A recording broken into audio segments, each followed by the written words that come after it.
Does it look like a shop live? Do y'all see anything shop related posted?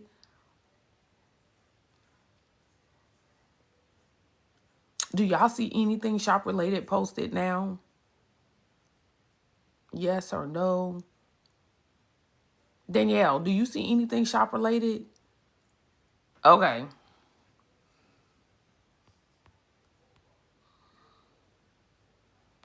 Hold on, sis. I'm trying to invite you up. Okay. I just want to make sure there's nothing shop related.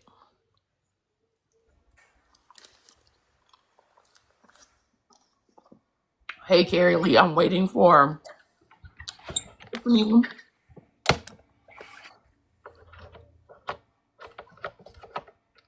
Dr. Toomer, and Lawyer Girl. How are you doing?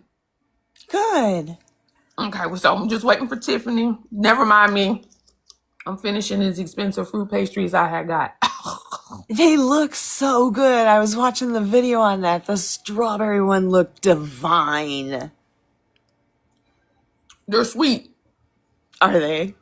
Real sweet. You don't have diabetes, you will have after eating one. Hey, Tiffany. Long time no see. Hasn't shine, y'all. I know. Oh my gosh. I'm glad we found you. I'm glad Yes. we found you. Yeah, I told Tiffany your page got bananaed. And I've seen, I forgot her name, she's an RN. Her page got bananaed. So Dave Knapp just got banana this morning. Yeah. Did you see I that? heard about Dave this morning. it's Oh, Shannon's here too. I just saw Lawyer Gal too. I just invited her up. Okay. Let me go back. Hey, Hey. Yeah, Lawyer Girl, accept the invite. Got to be careful out here in these streets. Look, past careful. What is that? What's past careful? Because don't that's what know, we gotta be. I feel like it's any and everything, though. It is. Lawyer Girl, I'm waiting for her to accept. I sent her the request. Well, let's just go ahead and get started. Dr. Toomer, okay, I'm gonna invite Dr. Toomer up. This is going to be a good live. Everybody, please make sure you are tapping the screen, you're sharing the live, and you are reposting the live. Please, please, please, because I'm excited just to, look, as Olfo said, be in the number. Amen. Kim, try to send it to her again. Let's see if it'll work. Because I know sometimes it times out too. Hey, Okay. Dr. Toomer. Hey, Hey, Dr. Hello, Toomer. welcome. thank you. Hey, We are so glad to have you. I hope y'all are having a phenomenal Sunday as well too. Thank y'all for taking time out of your busy schedules because I know y'all are extremely busy. I know. Okay. I think that's her. I think we got her. Well, thank you, ladies. Thank you, Dr. Toomer, Shannon, Carrie Lee, Lawyer Girl, for joining. I really wanted to talk about this topic because a lot of women in the community, I just want to get started in it. We'll give the introductions, but I just wanted to give a brief what we're talking about. I see a lot of women, especially in their 40s and their 50s, during their journey on a GLP-1, they beat themselves up, but they never get tested. They never get their hormones tested. Me being a late woman in menopause and PCOS, I know a lot of that played with my dietary non-accountability at that time for being a type 2 and genetics, but I just wanted women to be aware of PCOS, not PCOS, more so menopause and perimenopause, especially in older women. And our weight loss looks different from, the younger ones. So if you guys want to introduce yourself. Absolutely. I'll start. My name is Carrie Lee, and I've been on a GLP since August of 2022. I've lost 100 pounds. I go live every night like clockwork, 6 p.m. Central Time. I like to advocate for accessibility. I help people through any side effects. I try to help people, like I said, get access to the medications. And I'm just there to support whether they've had surgery, do the eat less, move more, whatever they've done to have a journey. I like to support people. I like to support women. And I'm there like clockwork every night.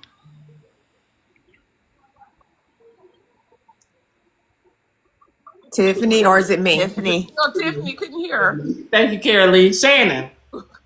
Sorry, I heard you right. He was about to start yelling at the TV. I was like, mute. You want to go or you want me to go? Go ahead, Shannon. They already know me, so I said, let me do everybody else. Yes. Okay, I'm Shannon. I have been on a GLP-1 since February of 2019. I started on Zempi, and I spent 4.5 years there with not a whole lot of success and a whole bunch of poor care. Y'all, care matters. And I have been on MJ. I am a type 2 diabetic since September of 2023. I'm down about 112-ish. I was thrown into surgical menopause, or I'm postmenopausal, whatever, in May of 2018. My mother is deceased. I really want to pop a squat at her grave and have a really serious conversation with her about all the things she did not tell me that were involved with aging as a woman. And I am 1/3 of the A Collective, just a little plug, and we have an episode with that lady right there, y'all. It was fantastic. And she doesn't, well, we told her, but she doesn't know it. Like, a phone call is coming this week because we're actually going to tape and do an episode, a deep dive into menopause with Dr. Toomer as well. So, but that's me. Oh, and I go live Tuesday through Friday, 8:30 Eastern time. We call it the morning show. Dr. Toomer. Hello, hello. I am Dr. Toomer, and I am Dr. Toomer Talks on TikTok. Say that fast 10 times. Because there was already a Dr. Toomer, so I threw in Talk. So that's now me and my YouTube channel and my podcast and everything else. I am a family medicine and community health physician. I specialize mostly in metabolic weight management and have been now for about 15 years. I've been using a GLP-1 for weight management for about 15 years with my patients. On and off label, still use it. I don't ask permission to give my patients what they need. So that includes menopause, which I know we talk a lot about hormones with menopause, but it's really a metabolic issue. And so, PCOS is a metabolic issue. Diabetes is a metabolic issue.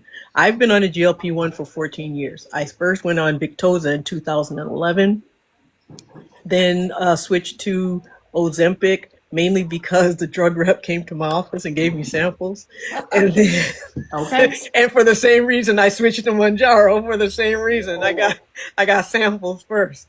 So, and I am a type 2 diabetic, used to be on insulin. I am not anymore. I've lost over 110 pounds and was actually able to stay off medication completely, control my diabetes off medication until I started hitting my mid-40s. And that's where perimenopause lies. I'm 60 years old, so I'm 10 years past menopause. I mean, I'm way into menopause. The other is that my mother is still living. She's 95 years old. So, and I have 3 older sisters.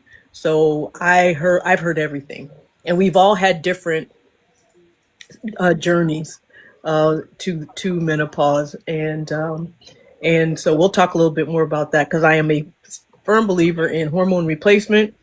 I'm on both vaginal and oral replacement.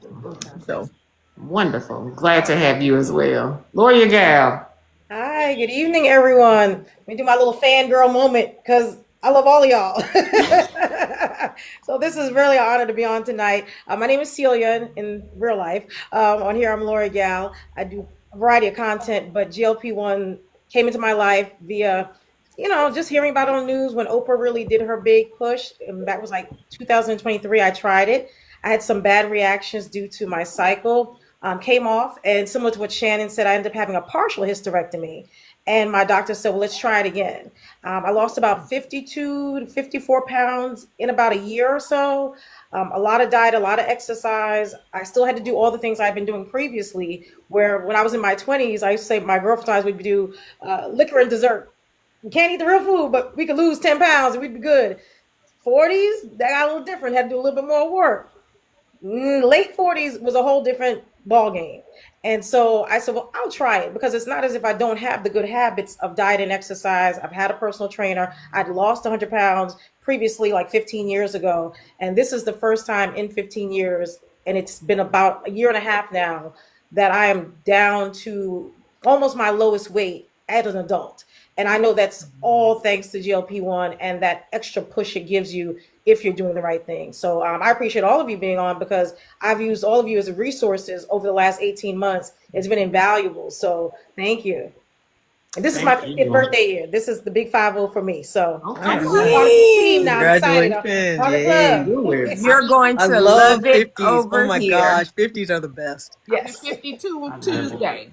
Ooh, come on now. Come on. Well, I wanted to do a short, because I know everybody really knows a lot of everybody, and they've seen me and Kim do all the things. And so I wanted just to really give you a little bit of background on myself and the reason why this is so important for me. If you have been following my last few videos, y'all know one, I just turned 39 like a week and a half ago. And so I wanted to go and talk to my doctor about all the things, because I started just to feel like something was going on. Something was going on. I couldn't really put my finger on it. And when me and Kim started talking about, what's going to be our next topic, I was like, Kim, I was like, why don't we talk about perimenopause again and menopause? Because something is happening. I said, I will just go ahead and put my own self out there, because it's been wild, and I had no clue what was going on. So I've had my blood work done. I still have another follow-up coming up, but I wanted to talk to some people to see what it really looks like and what it feels like too, and what's going on out there, because I'm telling you, this is real. It is real. Very much so. Yes. Can I just say something very quickly, because I know people are talking about getting their blood work done. Perimenopause is a symptom diagnosis, not a blood diagnosis. You cannot diagnose perimenopause from normal. In fact, our tests are usually normal in perimenopause. But so you start having the symptoms way before you start showing it. By the time it shows up in your blood, you're well into menopause. So, and that's so wild that you said that, Dr. Tuma, because when I posted the video about it, a lot of people started to DM me, and they were like, well, probably everything is going to come back normal. And I was like, what you mean normal? Yeah. Like, something ain't normal over here. Something's wrong. Something is wrong here. And that's exactly what happened. I looked at them and I was like, all these numbers just seem to be good, except for like vitamin D, which I was like, I already know I need to up that. But I'm like, why does everything look like I'm just fine? Everything is peachy keen when I know something ain't right. Exactly. Yeah, I mean, for me, I had perimenopause symptoms before my partial hysterectomy. VA was like, well, we don't want to take your ovaries because we don't want you to go into menopause. Well, they should have took them, because I started having, the first symptom I had was a hot flash, and I did not understand what was going on in that moment. I just broke out in sweat and sweated in places I never knew I could sweat. And it would just come inside out. And as a medical assistant, this happened in front of a man. So thank goodness he had a wife. He understood. But for me, I'm not going to say the downfall. Losing weight and everything else became so much harder. Like, my doctor I still don't take hormone replacement. I may have to get with Dr. Tuma, she's in my state, because of family history of cancer and stroke. So I take another prescription medication. Now, however, it does help during the day, but I have another prescription that I take at night for my hot flashes and being able to sleep. That's really kind of the only symptom that I have. And then my hair just growing like crazy. Well, that's PCOS too, but it's just going extra crazy now. But I just wanted to talk because a lot of women may not know what they're going through, what to look for. And don't get me wrong, I'm grateful for a GLP-1, but for me, GLP-1s, even though I'm cold, I still had them hot flashes. Oh yeah. Yeah, hot flashes. So it's just important for, I'm just team women. I'm just team for us. Stop. A lot of women beat themselves up, especially in their 50s when they're not losing as fast as others. And that's when I go into, well, have you ever had labs done? Or even talk to your doctor. Are you having symptoms? Because I If you're know. having symptoms, you have it. And the thing is, this is something where I kind of break rank. If your doctor says you don't need, first of all, if your doctor says we're going to test your hormones, you already know they don't know what they're doing. Yeah. Number two, if they say, well, your hormones came back fine, so we're not going to put you on anything, find somebody else. And so, because the bottom line is that it is a diagnosis of symptoms. We know what perimenopause is. Those who are in the know. And therefore, if anyone doesn't understand that or dismisses it, then find somebody else. And the truth is, and I just want to ask very quickly, sorry, if and you can DM me later if this is too personal, but one of the things I see often, I hear often is, I'm not going to take this because I have a family history of cancer. Unless it is hormone positive cancer and you carry the gene, the hormones do not cause cancer. They will only make those cancers worse, but they don't cause them. The other thing is, there is a point in hormones where our estrogen and progesterone drops. When it does that, our cortisol becomes unopposed. When our cortisol is unopposed, it pushes you farther towards diabetes. So if you're not if you're nothing, it will push you towards insulin resistance. If you're insulin resistant, it will push you towards prediabetes to diabetes. And if you're already diabetic, it will make it worse. So that's what dropping estrogen and progesterone does. And that's why taking estrogen and progesterone protects you from that weight gain. It doesn't reverse it, but it will protect you from it getting worse. But the other is that there's a point when our estrogen and progesterone drops, our testosterone stays high. And it's what we call our second puberty. So if anybody, which is kind of fun part time to be, but it goes away, unfortunately. And then your libido drops, you're not interested in sex anymore and all the rest. But that's when the hair starts growing for everybody else who doesn't already have high testosterone. You get that chin hair. Yeah. And so, but the other that's really important, even if you have a strong family history of cancer, then it's a cancer that could be worsened by hormones. You can still take vaginal hormones that do not go systemic, and that will protect you from UTIs later in life, which is a leading cause of death in women. It will also make sex more enjoyable because you don't get that painful sex from the thinning of your lining of your vagina from no hormones. And it protects you from that. And so, psychosocially, if you're in a relationship, and sex hurts, it's not gonna, it's gonna affect your relationship with your partner. So, but anyway, so I just wanted to get that out there because there's a lot of misinformation and there's a lot of fear around it, mainly because doctors have been misinforming people. So that, and I was trained that way. Don't give hormones. They cause cancer. But we know now that's not the case. When I saw that special on Oprah, that's when I was like, okay, so they have been misinformed. So let me find someone else so that I can get all of this under control. And it's not more so the physical, it's just the hot flashes, the moodiness, like everything under control. So that was very informative and educational as well. Oh, so, I agree. Yeah. Anybody who's woken up in a puddle understands. For sure. So I wonder too, and I'd like to ask everybody, what was that time for you that, we've kind of heard from Kim, we've heard from Dr. Toomer as well about, some things that were like, what, this was the eye-opening moment that I knew I had to go talk to somebody. What was that for y'all?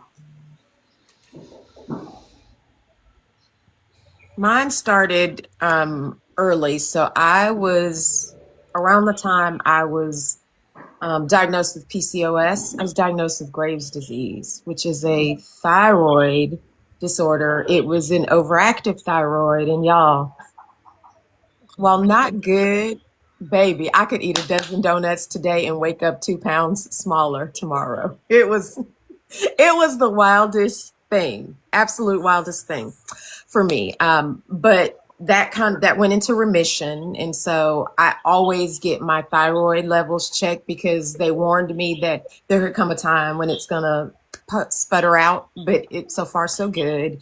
But that messed with my internal thermostat because your thyroid, I think, has something to do with like your hypothalamus, which is your temperature regulating gland.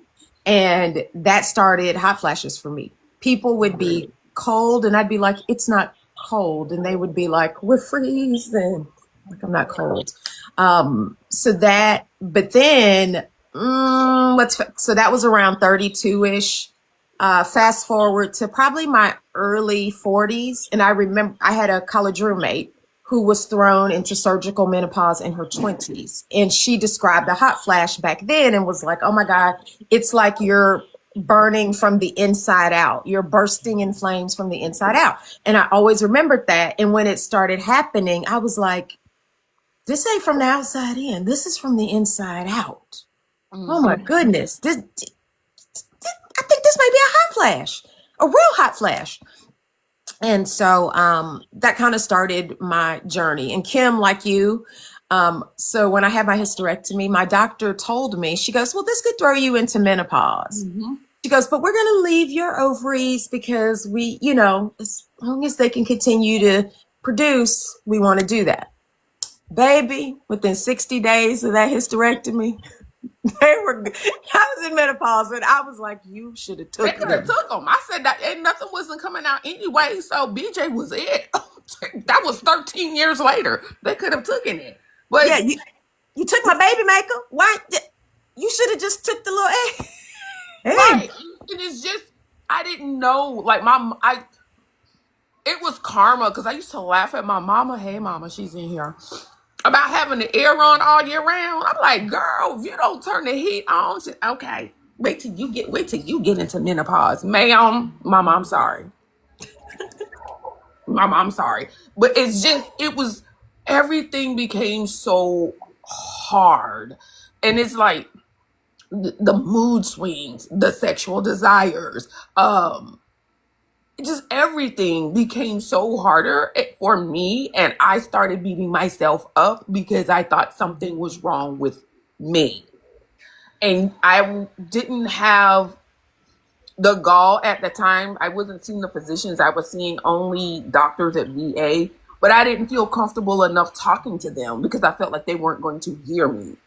And there's no disrespect, VA is going to go the cheapest route for medication. So I just went with whatever and just stuck with whatever treatment that I was giving. Now I know I have better options that can make my life easier. And I think if they would have started me on the options that are available, maybe a lot of stuff could have been avoided. Right. That's true. Carolee, what happened for you? A lot of it was the discomfort and the dryness, the thin wall. It just hurt to have sex. So then I didn't want sex anymore. And I thought there was, again, something wrong with me. I thought it was all me, what's wrong with me? And I was in a marriage and you should be having sex. And I wasn't because it hurt. And I kept going to the doctor and saying, there's something wrong down there. And they tested me for, VDs and STDs. Everything came back negative. And she's like, no, there's nothing wrong. And I was very young because I had a cancer. I had a uterine cancer. So I had a complete hysterectomy when I was 23 years old. Oh, wow. So I was very young when I was sent into menopause. So nobody ever thought menopause in a 28-year-old that's complaining about sex hurting. Everyone was thinking STDs and VDs, and they tested me over and over. And I was like, I'm not doing anything outside my marriage, and I don't think he is either. but that's all that they would test me for. And they kept saying everything was fine. And nobody came up with menopause. Wow. It was quite a while. It was several years before, and a change of doctors before they came up with menopause. Wow. What year was this? Well, I'm 53 now, and I was 23 at the time, so 30 years ago. No. Unbelievable. Miss Not Celia, surprising. I mean, it's really only been in the last 10 years that so whoever you found who kind of figured it out, that was highly unusual. And that's one of the reasons why urologists are leading this call, because they see it more than anybody else, even more than we'll come back to gynecologists. that, Dr. Toomer, because I'd like to put a little bit more emphasis on that as well. And once we hear from Miss Celia as well, to hear when did it start for you? Well, the women in my family, or at least the way they tell the story, they tend to get menopause really late, like late 50s. No real transition, but again, different generation. My mother is 78, my aunt is 95. If you have them tell it, they just woke up one day and it was gone. I'm like, really? So I kind of really didn't look into it very early because I was like, well, I'll have some time. But all of my girlfriends were a few years older than me, and the hot flashes. We'd be in a movie theater that's freezing and just like, I don't know if you've seen it on TikTok, the lady whose hair is like her bald head steaming up. And I saw them, and so I kept an eye out for it. When I had my partial hysterectomy, it was a fairly smooth transition. The biggest thing that I've had, which is a big deal, is sleep. Very inconsistent sleep. I would wake up at 1, 2 o'clock, like I was waking up at 6, 7 o'clock. And I'm a morning person. And I was literally going 12, 13, 14 hours some days. And I went to my doctor and I was like, I can get to sleep, fall asleep like that, but I could not stay asleep. And so that has been the main indicator for me now. So now that I've had the full, because they left the ovaries because they were fine. And actually I'd gone up, I switched from Wegovy to Zepbound, had a lot more gastrointestinal issues, but it got me to where I needed to go to kind of move on with my weight loss journey. And I had a really bad stomach situation. I ended up going to the ER. That's how bad it was. And when they did a CT scan, they actually found out that I had a cyst on my ovary.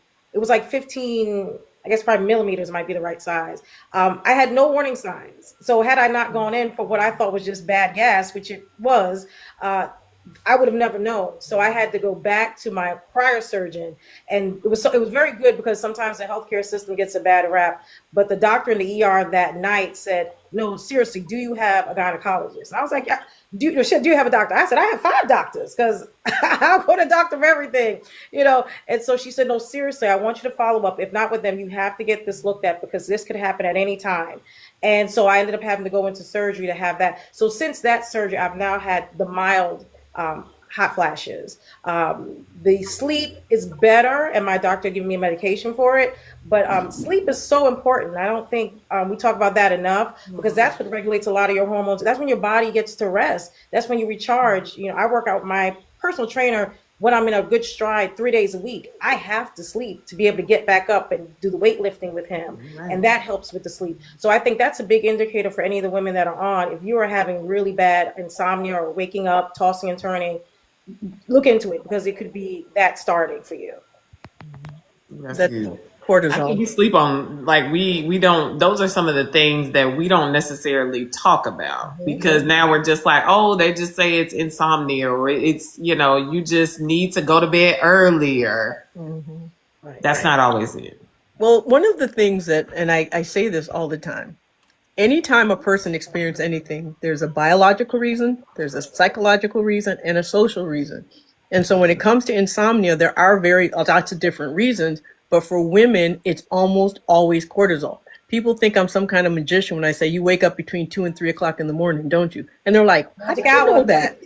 Cortisol, because our cortisol spikes between 2 and 3 o'clock in the morning. So if you're already high or unopposed because your progesterone and estrogen is low, that 3 o'clock spike is going to wake you up and it's going to make you alert. So the only way to counter that is hormone replacement therapy and stress reduction. and that you've got to get your stress under control. And even if you don't feel it, people say, I don't feel stressed. If you feel stressed, then you're dying. So no, we don't. Society would crumble if women felt stress. Yes. We can't feel it. So we just assume it's there and we work on lowering it. And there's two things. And then muscle is the other thing that helps with this as well. And what I say over and over again, and people are going to like, okay, you harp on this a lot, Pilates, home Pilates, or, center Pilates. Center Pilates is overpriced and people pay a lot for it, but you can do it at home. And that builds your muscle and lowers your cortisol at the exact same time. Okay. YouTube. That's a good one. Good to know. That is good. I feel like I've seen that multiple times on my Peloton, and I'm like, I've been saying I want to do it, and I never do. And probably this is what's going to throw me into it for sure. Especially wall Pilates. Now, one of the things, if you look at yoga, they tell you lay down, put your butt as close to the wall as you can, put your legs up on the wall. That's the exact same thing for yoga. That's the exact same thing for lowering cortisol. And that's the exact same position for wall Pilates. And it gets rid of anxiety. So if you're having a panic attack and you want to stop it, lay on your back, put your butt against the wall, put your legs up on the wall, and it will just it will bring your cortisol down and it will calm you. Wow. It's a yoga move, but it works in lots of different places. And that's one of the reasons why Pilates does so well. Dr. Tuna is putting us on game about all the things today. Okay, everything. So, but I really want to come back to something you said, Dr. Toomer, about about a urologist, and I would like to know, like, is it? I mean, because what do you do? What do you do if now you go to a doctor? If I go back to my doctor, like you said earlier, and now they see all these numbers and everything is in the normal range outside of my vitamin D, and she's kind of looking at me because I'm thinking she's the best until I've now gotten to a different stage of my life and everything is good. Now, what do we do now? Like, who do we go to? Do we go to another OBGYN? Do we go to back to my primary care doctor? What does that look like? What you do is you go to the person who's going to listen to you. I mean, whoever it is. When someone says everything is good and you're complaining about something, everything isn't good. Because your complaint is saying it's not good. So they can't be good because you're having a problem. And so, and it doesn't matter. Like I was always trained, and I was trained in the 1900s. My daughters like to say, but I was trained in 1990s when we were taught treat the person, not their numbers. That's how I was trained. So when someone comes to me and they said, I have a problem, I don't care what their numbers say. I'm going to focus on their symptoms and why they might have those symptoms. And one of the reasons why I do so much metabolic work is because so much of it goes back to our metabolic status. And so when you fix someone's metabolic status, you fix a whole lot of their symptoms that they're having, including the symptoms of menopause. A lot of the symptoms of menopause, the brain fog, the insomnia, the hot flashes, all of that is related to blood sugar, which is metabolic. That's why GLP-1s tend to lessen the symptoms of menopause. Definitely. So I wonder too, when we think about the crossover between being in menopause or perimenopause, one, I know a lot of people have already talked about, they kind of asked about the symptoms. So what does that really look like? So when we talk about perimenopause, versus menopause, is it basically just the symptoms are exactly the same? Is it going to be just the age? I mean, when did you really know that you were in perimenopause versus now you're in full blown menopause now? Your period stopped. You might even go. What was that? Your period stopped. Everything is gone, done. I mean, that's the only way you know for sure that you're in menopause is your period stopped. All the rest is just based on your symptoms. So you are because you say you are. And if anyone tells you that you're not, then again, doctors, we learn by the apprentice system, which basically means that we learn from the doctor before us, who then teaches what they know, and then we teach the person behind us. So that means all misinformation, all prejudices, all biases get passed on. So the only way that stops is if a physician is very curious and is constantly learning.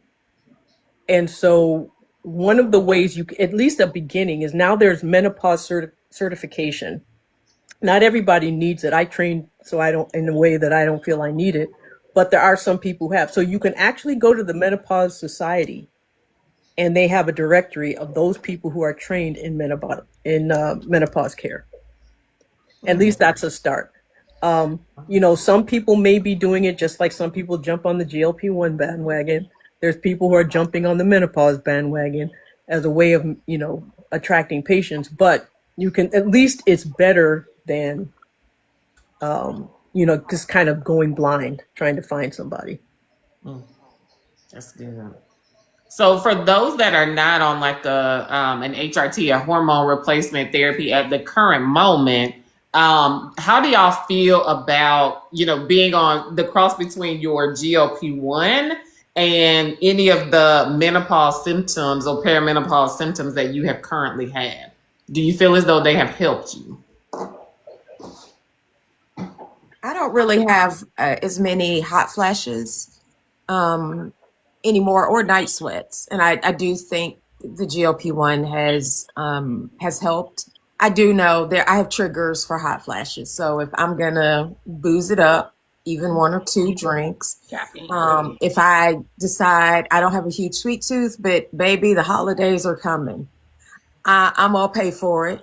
Even if I have the cupcake, the nothing but cake earlier in the day, it's gonna light me up tonight. I'm gonna need to turn the fan on tonight. And then my favorite, but I also think my GLP-1 is affecting this, is spicy food. Spicy food's gonna make me sweat and heat me up, but y'all, it's starting to irritate my tongue. And the only thing I can think of is the GLP-1.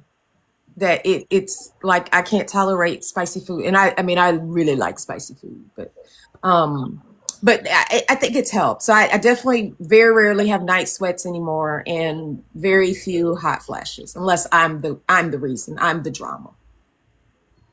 I think I'm less moody with it. Being on the HRT and the GLP, I actually started estradiol, a different hormone replacement therapy, while I've been on the GLP, and I think the switch really helped. I was on patches and now I'm on a pill, and I think the switch really helped. Okay, that's good. And I'm definitely, real quick, one of those people who has not done hormone replacement therapy because I have an aunt who passed away from metastatic breast cancer. I don't know. I have to go back and ask my other aunt if it was hormone related. And then I have a first cousin who has had breast cancer. So it's been a no, but y'all, I got to do something because. But that's not a first degree relative. We're talking mother, grandmother. But the thing is, hormone replacement protects you from bone loss, heart disease, dementia. And you can screen, like if you get, and if you have a family history and you're worried and you haven't, now if you have the gene, there's, different criteria, but you can get mammograms every 6 months, MRIs. You can catch a breast cancer. There's a 99% survival rate in a stage 1 breast cancer. So it's just, but you can find it, but you will not survive heart disease, and you definitely do not want dementia and bone loss. When a woman falls and breaks her hip, most die within 6 months after. So that's why muscle for balance, bone health is so important. And fortunately or unfortunately, hormone replacement therapy is how we protect ourselves. But you have to keep in mind, these are hormones we already make. They aren't new. It's not like we're adding things that our body hasn't already made before. So, whatever the risk, our natural hormones that we've made our whole lives kind of put us at that same risk. So this isn't added risk. It's just the same. That's good. Shannon, was that something that already kind of was triggering in your mind? Like, nope, I'm not. I'm turned off of it due to this. I've always been. And then people have been like, but what about bioidentical hormones? But it's been in the last couple of years when I've gone to the OBGYN. And even though I haven't had a hysterectomy, my OBGYN is very, very cautious. And she's like, you're still going to have a PAP. You don't have a cervix, but we're going to still hit the lining. But y'all, so painful. It is, I mean, it is tears. And literally, no lie, she told me, you need to invest in a toy. You need to invest. I Or promise y'all. vaginal hormones. Vaginal hormones will do it too. Yeah. Well, now that you've said that, listen, we gotta talk on the side about this. Yeah. But Whatever I mean, else. it's good. It's real, and it's good to know because some people maybe experience that and are afraid to say it because you might have. It's a big thing with society of shaming women, and they think Oh, we're yeah. supposed to be microwave on the way, on the go. And I had to have that conversation with my husband. It's not that I'm not sexually attracted to you. It's just it takes a longer for the microwave to get to where it's gotta go. Yeah. And we talk a lot about estrogen and progesterone when actually our bodies make more testosterone than estrogen. We just don't make as much as men do. And so they forget that we also need testosterone when our testosterone drops. Now, if you have PCOS, your testosterone tends to be a little higher, so you may not need it as much. But yeah, it does. I mean, it does affect your hair, but I'll be on. Never mind. I'm not going to go there. But No, anyway, go give me a Go razor. there. I'll shave it. I mean, Help us. you know, if I have a choice, I'm going to choose to shave. You know, and if people are like, well, it makes your hair fall out, I'll be bald. Okay, fine. You know, I've been married 33 years and I plan on staying married for another 33 years. So, but also one of the things I did want to jump on real quick, and I know I'm talking a lot and I'll be quiet after this. Bioidentical hormones is a marketing ploy. All hormones are bioidentical because they are identical to the biological hormones we already make. So that's just was for marketing purposes so that people could sell compounded hormones to women when there are FDA approved options that are usually covered by insurance that are safe. The one study that showed that there wasn't was a problem was something that's no longer on the market. So you can't even get it anymore. Yeah, they have me taking Viota during the day, Dr. Toomer, and believe it or not, I have neuropathy, but gabapentin for my hot flashes and neuropathy at night. But that's a lot of pills. If you could just give me something, and I would be good. But it's a lot. It's a lot. It is. I mean, but then you're talking to. I also have congestive heart failure from pregnancy, so I take like 27 pills a day. Oh, So well, I'm just like, what's another? yeah. You know, but I can tell you, GLP-1s have reduced the number of pills I've had to take Okay. Yeah. because it does drop your blood pressure. So if you're on blood pressure meds, it stops it. Sometimes, you know, often the two things I see most often are blood pressure medicines, people coming off of those, people coming off of insulin, and their other, you know, diabetes medications, but also those who are on biologics for inflammatory diseases. Yeah. They often come off of those as well. I was able to come off of my cholesterol meds too. Yeah. Yep, that's another. And that's the other thing HRT protects you from. If you start seeing your cholesterol going up and you haven't changed anything, that's perimenopause. Now, that's the only blood test that may show that you're going into perimenopause. It's not hormonal, it's your cholesterol.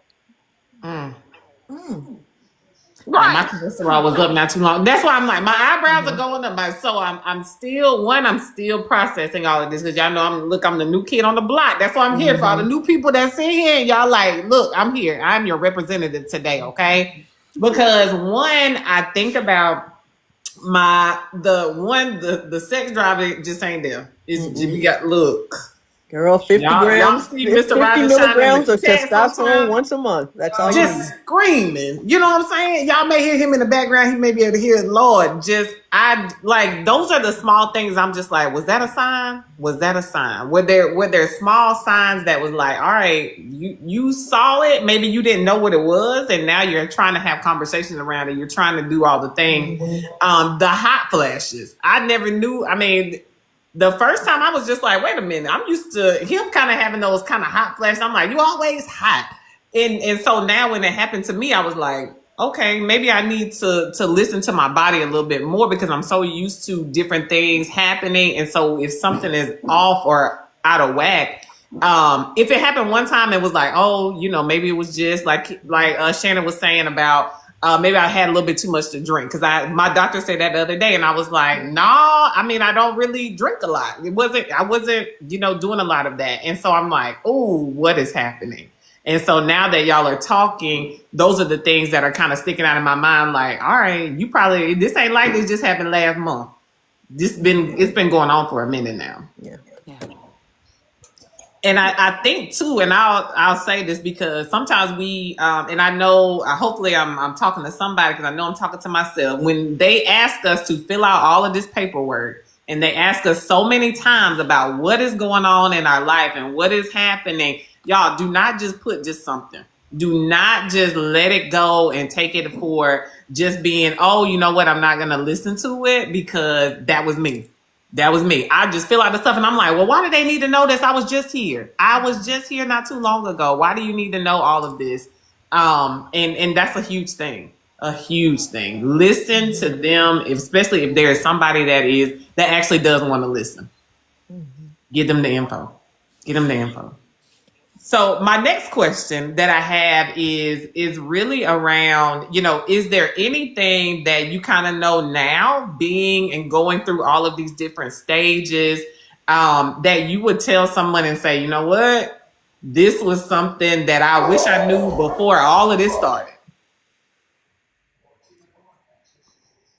Well, I think I'll jump on, but I think for me, I wish I had known how important exercise component is to this in terms of not only like your energy, but like the stress reduction and all of that. I have a very demanding career. I'm a federal employee, so it's been nonstop roller coaster ride for quite some time. And, I stopped exercising when I was busy because I'm in a lot of organizations. I'm in a sorority, I'm in the Lynx, I'm in junior league, I'm on my bar. So I do too much.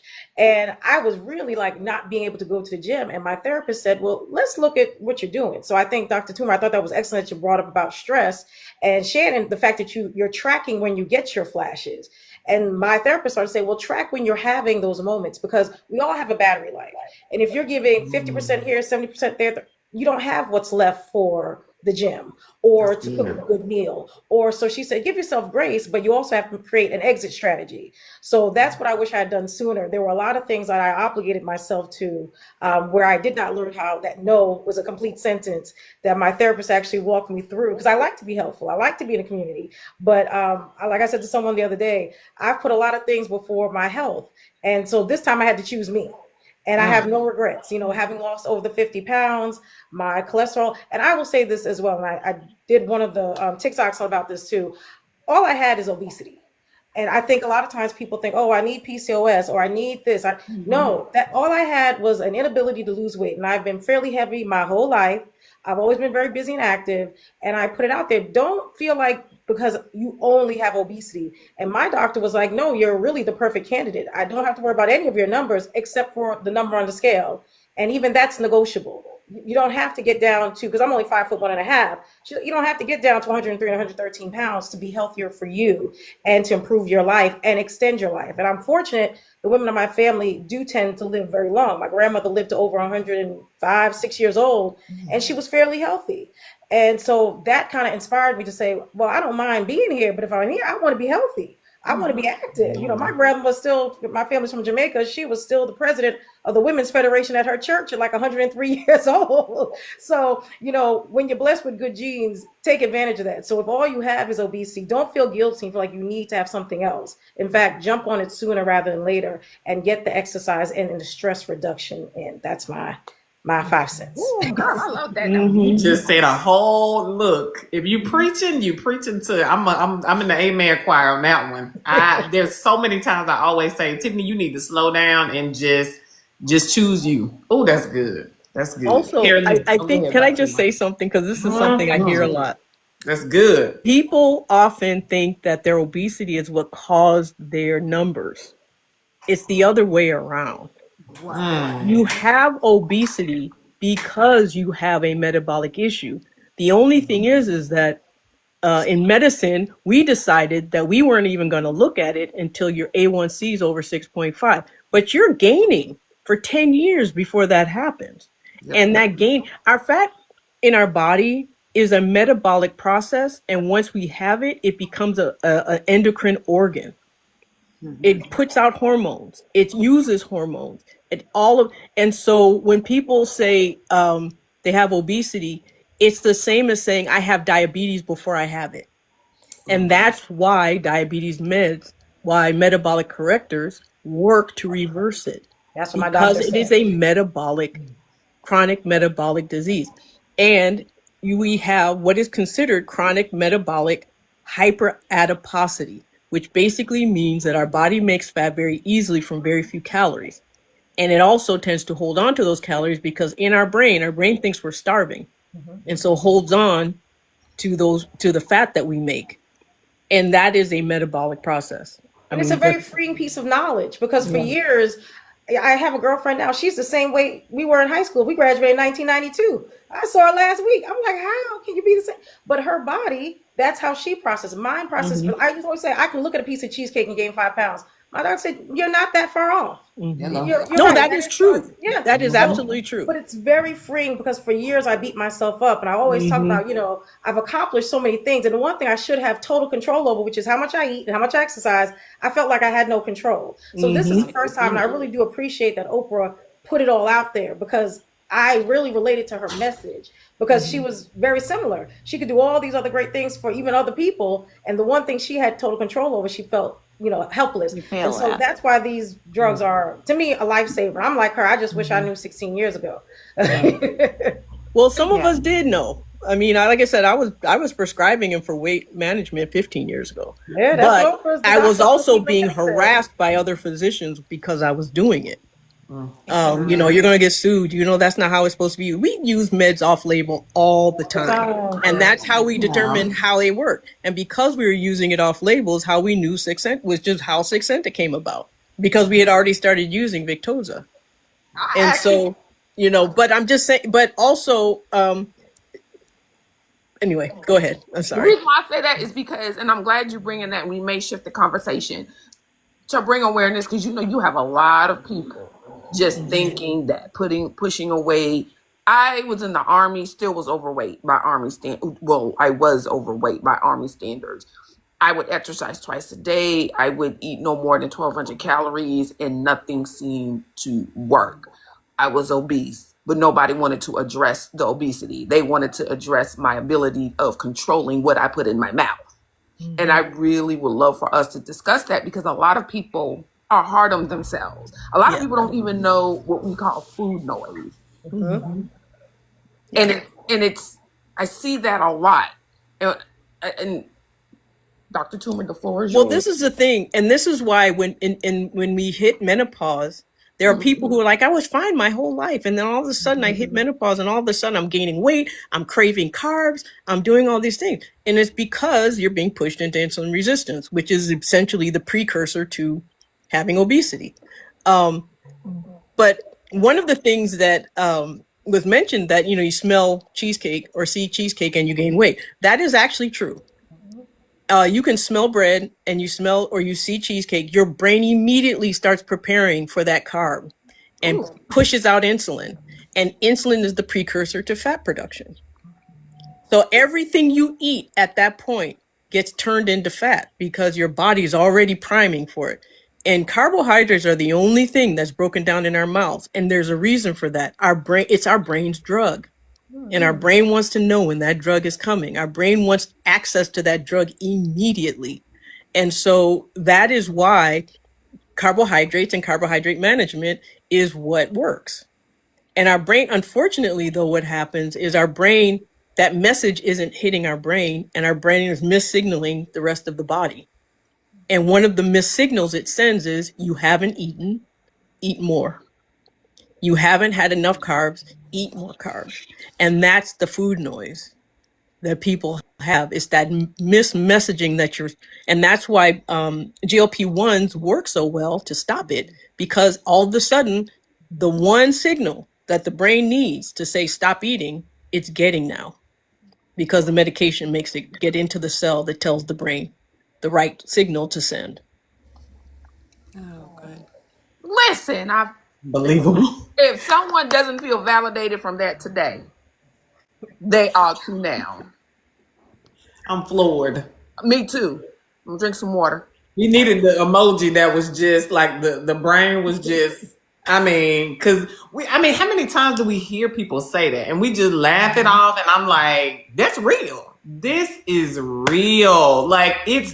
I mean, it does not matter what we try to do, how much, like she said about going to work out, we get a trainer, we do all the things, and it's just like It just doesn't come off. Right. Here comes another little nut and butt cake. Mm-hmm. Yeah, And you can work out. And the truth is, if you're working out and you're exercising, your muscles are fighting against that metabolic process. So if it has not been corrected, that work you're doing isn't as efficient. So suddenly you take a GLP-1 and you do the exact same amount of workout, suddenly your muscles are responding differently because they're not fighting against that process anymore. And the problem we're running into, though, is there are a lot of physicians who have a lot of bias, who have a lot of prejudice, who simply don't know and spout their opinions, not medical information, not scientific information, but opinion. And they'll say things like, well, that's not really true. Why isn't it true? Mm-hmm. Talk to me about it. And if any doctor tells you that this is what I want you, any doctor who says that's not true, or obesity is this, or whatever, and it doesn't go, tell them, go back and study their Krebs cycle. And they'll look at you like, how the hell do you know about that? Mm-hmm. We all had to study it. It is the cycle in our body that every single cell uses to make energy. It's in our mitochondria, and it's exactly why food has calories attached. It is where those calories go to become energy that we use. That's how calories are measured, by the energy they produce. And so, and it's called the Krebs cycle. Everything we eat gets broken down and it ends up in a cell, and that cell takes it and turns it into energy. And so that is why, so if anyone ever says that, but how it does that is based on our genetics. And so often we hear people say, oh, someone who eats whatever they want, who doesn't gain weight, it's their genes. But the opposite is also true. It's your genes that make it so that you eat very little and then you make fat. Mm-hmm. That's good. I feel like my mom always says this because when she was younger, it was like she, could do whatever, just do whatever. And her body was just good with it. And she said, oh, because I played basketball and I did this. And I'm like, okay. And I know as a child, I was not trying to do anything. I was not. I would just, I feel like I am more so a supporter than a player. That's just me. But now I want to be more active and I want to do all the things. And now it's just like, sometimes I think like my body just is not equipped for it. But it's really that it is a metabolic. I wrote it down so many times and she said it. It is a metabolic thing. And I'm just like, these are the things that sometimes we have a barrier of just thinking that it's just me. It's just me and it's my body, and thinking that I can't do anything. I can't do it. And that's what we were told. I was told that.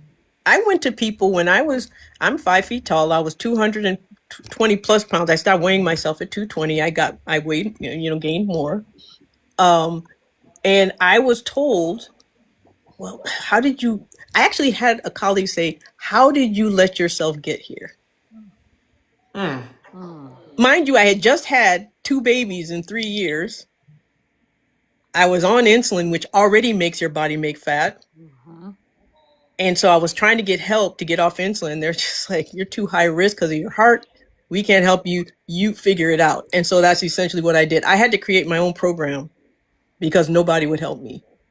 I don't think anyone knew how. So that's part of it. But And that was 25 years ago. When we weren't even talking about ketogenic, we weren't talking about, obesity being a chronic disease. We were just talking about, exercise more and eat less when I had a heart condition, so I couldn't exercise at all. Yeah. But still managed to lose 60 pounds from metabolic control. They would tell you to push away from the table. Oh, yeah. That's how you lose weight. Push Put your away fork from the down. table. Put your fork Yep. down. Put the fork down. Mm-hmm. Also, I'll put it through your eye in a minute. That's what I felt like saying. Valerie. Do I need to be careful? I got kicked out of my last live because my mouth got me in trouble. So I need Okay, need to be 5 careful. for 1 women. That's how we are. That's right. Okay. The first time I saw Dr. Toomer, I was like, "Ooh, she'll get you. She will get you." I saw it. I saw it with my own eyes. I'm sure people. Shannon, you know this, right? Listen, she can be spicy, a bit spicy. Nothing wrong with spicy. Yeah. Look, not at all. Especially when you're telling it like it is, you're trying to help somebody. That's Trying to right. help somebody. Yeah. Well, And sometimes that's what we need, because a lot of times we get in our own feelings. Sometimes we get in our own way, and really you just got to give it to them straight. If they don't like it, get a chaser. Get a chaser. But I That's think just- my question is like, how do we educate more around this? Because particularly people who are menopausal, postmenopausal, so to speak, and they just keep gaining weight, no matter what they do, and they're it's eating not less. no matter what they do. They just have to do the thing that addresses the actual cause. We tend to go after the symptom and not the cause. And the cause is metabolic. So it has to be it's hormonal and metabolic when it's menopause. And you have to correct it with hormones and metabolic correctors. And I've been using low dose GLP-1s in menopausal women for years, regardless of their BMI. I don't care what someone's BMI is. What if you gain 5 to 10% of your body weight and your BMI is not over 27? Your BMI is not over 30. What are you supposed to do? Wait until you get sick before you do something about it? And nothing you do. You can work out, but again, muscle is fighting against that process. And you can try to breathe your way through it with yoga breathing and box breathing. Yeah, you can do that. Pilates helps a little bit, but until you correct the cause, because menopause it's a hormonal issue that causes a metabolic issue. And so that you have to hit both. That's good. That's so good. Look, when you speechless, you speechless. I'm just over here just taking my notes. I'm like, all right, now I'm trying to really arm myself in all the things, trying to think about again, because I'm representing everybody else that is now trying to really start in the beginning of what's next. One thing about me that I talk about on my platform is I have an issue swallowing pills. And so when Dr. Toomer said I take 26 a day and then she could take more, I said, if I take, I have an issue. So where do you start in that too? Like if I go to my OBGYN and they even say that, you know what, maybe we can start you on something to try to balance some of these metabolic things out. I heard you talk about patches. I heard you talk about more pills. I think I've heard some people talk about pellets. I've heard about that before. Where do you start? Is it just, do you just start with anything else? You've got to see what's going to work for you and your body. You got to trust your doctors at some point.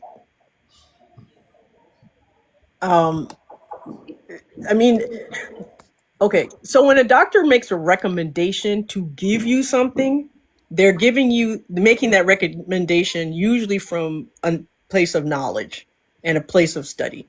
Now, when they refuse you something, they're often coming from a place of ignorance, but not always, but often when it comes to women's health, especially. And so you just need to trust the process.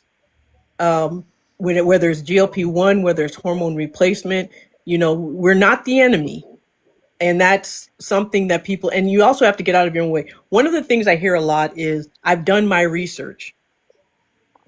Well, I have, 20 plus years of education. I'm sorry, but there's not an equal. Reading a few articles is not going to be the same as my years of study. And nobody's going to convince me otherwise. Not saying that I know everything, I don't. But I have still forgotten more than what most people have ever learned. So, that is not, you can't just study your way into knowing what to do. And the research actually is many thousands of people over years of being studied, and that pattern then being put out. That's what research is. Otherwise, it's just reading. So, I mean, and not to sound arrogant, which I know I am. I'm a doctor, so I am arrogant. But we are. I mean, I don't like doctors either. But even though I am one, but I'm just saying is that so when it comes to knowing what to do, listen to the people who have the expertise, not people who tell you they have the expertise, but those who actually have the years of study behind what they're telling you. Because right now, again, people are jumping on the bandwagon. You've got people who sound really good. They're good salespeople, but there's always been good snake oil salespeople. Mm-hmm. But that doesn't mean you're safe. And so, like I've always said, and then people are saying, well, this is what happened to me, so I'm going to tell you what you should do. And what I've always said is lived experience is really important. It teaches you, it shows you what is possible, and it gives you inspiration. Education, someone with the right education will guide you to where you need to go, but it takes expertise to keep you from harm. And when you're talking about hormones and you're talking about medications, there is always room for harm. There's a reason why they are studied, is to prevent them from harming you and to know what the safest way of taking something is. And so, which is why, pellets, are really unnecessary and really unregulated. And you really have no way of tweaking it for a person, because it just gives you everything it's got, and then you can't get them out because they're implanted. Mm-hmm. So that's the one area of hormone replacement I just don't agree with. That's good. So really what you're saying is you can really start really anywhere with pills, patches, and you just gotta again listen to your doctor who is the expert. But at least start, if no other reason, if you're scared and you don't know for sure, just start with vaginal at least. So that way you protect your vaginal lining and you protect your bladder while you're, trying to, I mean, it's the same conversations we have with GLP-1s. People are scared of them, and rightly so, because they've been, the dangers of them have been sensationalized. But I can tell you, in all the years I've been prescribing them, I've never had a complication. Because when you monitor and you use them correctly, there is no problem. They're safe. Usually what happens, the people who have a problem, who end up having problems, is because they ignore the very obvious side effects that are getting worse, because they like the weight loss, so they ignore the dangers. Exactly. Mm-hmm. And that's a huge thing. And when I think about that, and I know it sounded like Kirley was going to say something too, because I am one of those people, and kind of what like Miss Cecilia was saying, nothing really showed up on paper. It really just showed up as a number on, Bruno and his cousins. And Bruno is the square thing in the bathroom that gives us a weight. And, and that's what he did. And for me, it was, I've been good, quote unquote. I've been in a body that may not have been the best size or the best weight, but I was overall what people would say is healthy. And so I haven't had to take additional pills. I haven't had to take different things. And so that's the part that makes me a little nervous. I haven't had much in my family history either. And so it's kind of like, well, now what do I do? And I am going to, my clinicians and saying, all right, now I am in a place of, I think I need something. But then I'm also nervous. About it. How is my body going to react to different things? What is that going to mean for me? So I'm in a crossroads. I'm at a crossroads. But then you want to feel good too. You don't want to feel that way. But fear mongering around medicine happens a lot. People they play into that. Well, for women in general, our insecurities and our fears are played on a lot to sell things. Beauty products, hair products, skin products, everything. It's always they're poking at our insecurities all the time. So when they can't poke at our insecurities, then they start poking at our fears. And the truth is, you always have to go to the source and you have to follow the money. And I always say, if you want to know if someone is out to help you, they're not making and selling and telling you something's wrong with you at the same time. If they and this is the other misconception, doctors do not make money from writing prescriptions. It's in fact illegal.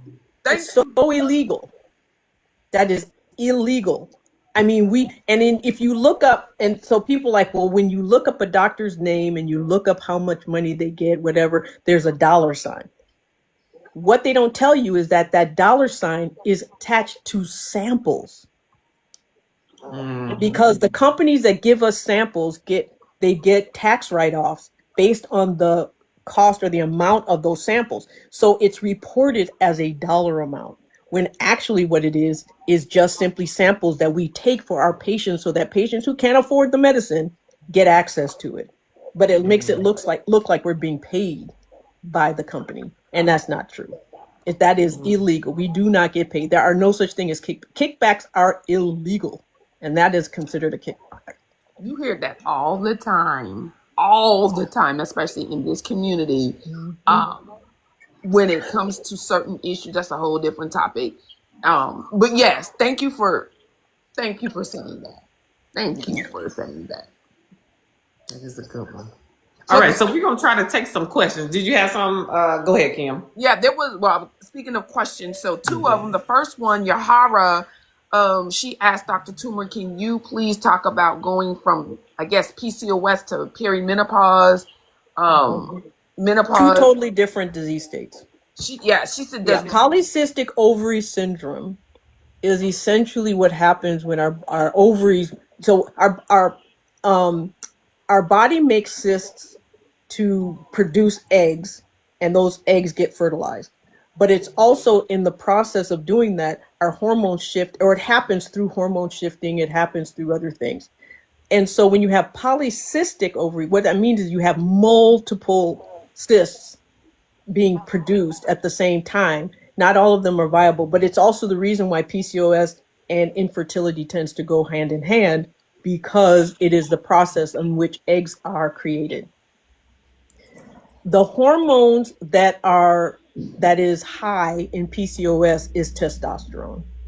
When we talk about perimenopause and menopause, we are actually talking about estrogen and progesterone. Now, testosterone's in there too, but it's not the driver at this point. It's the estrogen and the progesterone.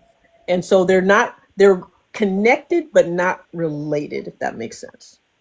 In that they're both produced by the same organ, but they're not produced by the same organ for the same reason. So two different things. So you really can, because I've never seen anything that said I had like a symptom, but it sounds like sometimes they can be overlapped sometime with PCOS. But I haven't had any cysts or anything like that. So really you can, it doesn't mean that, because you haven't been, or you don't have PCOS, you're not in perimenopause. No, they're not. Yeah, you can have perimenopause without PCOS, and you can have PCOS without perimenopause. But the common thing between the two is the metabolic issue. That's what's causing the common symptoms. It's because they both affect blood sugar and how blood sugar is metabolized.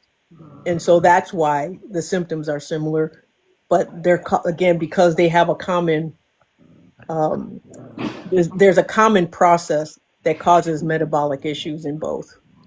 And so one of the things that happens with PCOS, actually, as you go into, if you have symptoms of PCOS, menopause actually starts reducing them, because, again, the estrogen and progesterone start dropping. And so all the problems that are caused by PCOS generally start to go away. So it's like I said, it's all created, produced, and made by the ovary. It's all in the ovary, but whether you have PCOS or not, you're going to go into menopause at some point. Mm-hmm. Because it's an inevitability that we go through, you know. And some countries actually, they see menopause as very different. And then of course in Asian countries where you don't see a lot of the symptoms, it's because they eat a lot of soy, and soy is a estrogen like substance. It actually helps your body produce something that is sort of like a side. It gets broken down like estrogen. And then the other though is in Western parts of the world, and a lot of our packaging is disrupting our hormonal process. There's a lot of hormonal disruptors in scent, in our packaging, in our air, in a lot of the clothes we wear. Like if you're wearing synthetic, a lot of synthetic things that are being made are all have hormone disruptors in them. Our shampoos, our soaps, Powder. you know, yeah, anything with the scent in it has the potential of being a hormone disruptor. And anything made from plastic has the potential of being a hormone disruptor. It's one of the reasons why, girls are getting their periods much, much earlier. Well, because for the same reason that girls are getting their periods much, much earlier is the same reason why we're having more and more symptoms of menopause. It's all in the same continuum. Unbelievable. It's interesting. I'm just For sure. So I should be buying unscented everything: lotion, soap, hair products. Well, the problem you run into is that for things to be made unscented, they use a lot of chemicals to then make them unscented. So it just should be natural scent. So if you use like shea butter, for example, or cocoa butter, it has its own natural scent, and but that's natural as long as there's nothing added. There are a lot of pure things you can use. There are plants that are soapy, and you can use it for shampoo. There's lots of things you can do to avoid the disruptors. And usually the more natural it is, the better. And that includes food. The closer to the source, the better. That's right. And we say that so many times. So I feel like it's going in everything. And I guess we don't necessarily think about that as going to our clothing and, we definitely don't. We definitely don't. Someone just posted that they use olive oil. That's a good one. You can use olive oil, castor oil, olive oil. They're so good. You can even take it. I mean, it's just good for you from the outside in and from the inside out. Yeah, I used to. Let me write down olive oil then. Look, that can go for your cooking show, Kim. Look at that. Look. Look at all the things that we learned today. Everything. So I had a question. So I saw one thing that Ms. Francis put into the chat as well. And I think we touched on it a little bit, but I wanted to revisit it for everybody. If you are just joining us, welcome. The panel is hot tonight, okay? Do not adjust your phones. Dr. Toomer is here. We have Shannon, and we also have Carrie Lee as well. We did have Miss Cecilia. She was on. Cecilia was here. So if you are not already following these people, what are you doing? But I wanted to go back and talk just a little bit about the hormone replacement. I know we kind of touched on it a little bit, especially with Shannon.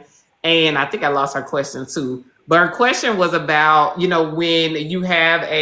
you're thrown into surgical menopause, and is it going to be something that possibly you could, but if you don't have any symptoms, do the HRT? Interesting. Most definitely.